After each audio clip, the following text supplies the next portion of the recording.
Aqui nós temos como ver, de maneira prática, como Cristo está. E a experiência de uma pessoa, João. João nos mostra, de maneira experimental, o que é a vida nos lugares celestiais. Vamos ler com muito cuidado. Veja o versículo 10, quando diz assim: achei-me em espírito. Se você estudar essa frase, descobrirá que ela ocorre 4 vezes no livro de Apocalipse. Aqui no capítulo 1, no capítulo 4, no capítulo 17 e no capítulo 21. Aqui no capítulo 1, versículo 10, aqui depois do capítulo 4, versículo 2, no capítulo 17, versículo 1, no capítulo 21, versículo 10. Penso que são essas as ocorrências. Se eu errei algum versículo aqui, depois vocês corrijam. Então veja bem, achei-me em espírito.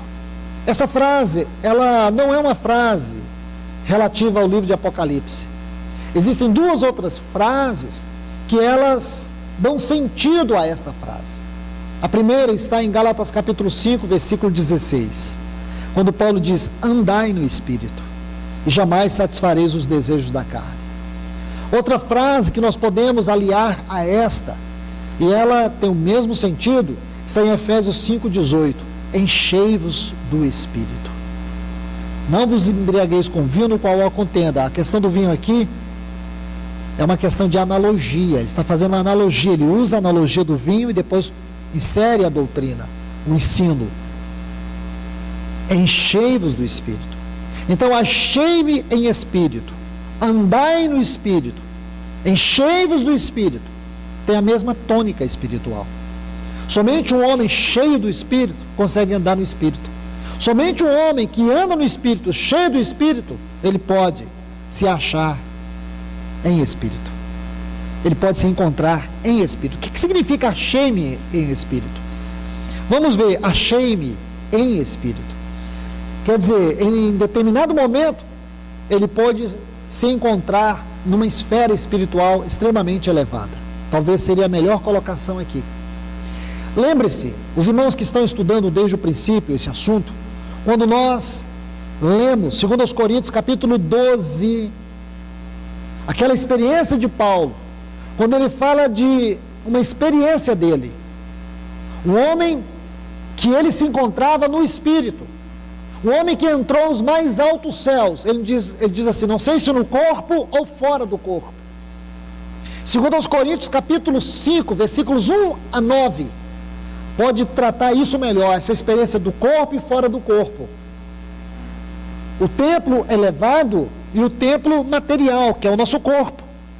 Então aqui nós vemos, irmãos, algumas conexões bíblicas que nos mostram que a vida cristã é uma vida essencialmente espiritual. O problema é que nós, irmãos, a grande maioria de nós, não damos a menor importância para isso. Vivemos numa esfera natural, vivemos numa esfera carnal, por isso nós somos superficiais. Por isso nós não conseguimos atingir as esferas mais altas. E você não pode ser assim. Você, por um lado, irmãos, vivemos sim nessa esfera natural. Todos nós vivemos. Você na sua vida, nas suas emoções, na sua casa, no seu casamento, com seus filhos, no seu trabalho, na vida social, em todos os aspectos. Isso é vida natural. Todos nós aqui vivemos. Porém, o que a Bíblia diz, e diz com muita propriedade, é que há uma vida muito maior, uma vida superior, extremamente elevada, que é a vida espiritual. E que muitos não vivem essa vida.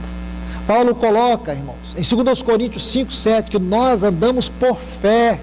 E você vai ver que aquele andar ali, o contexto dele, tem a ver com o tabernáculo superior, com a vida cristã elevada, que é o que Hebreus trata.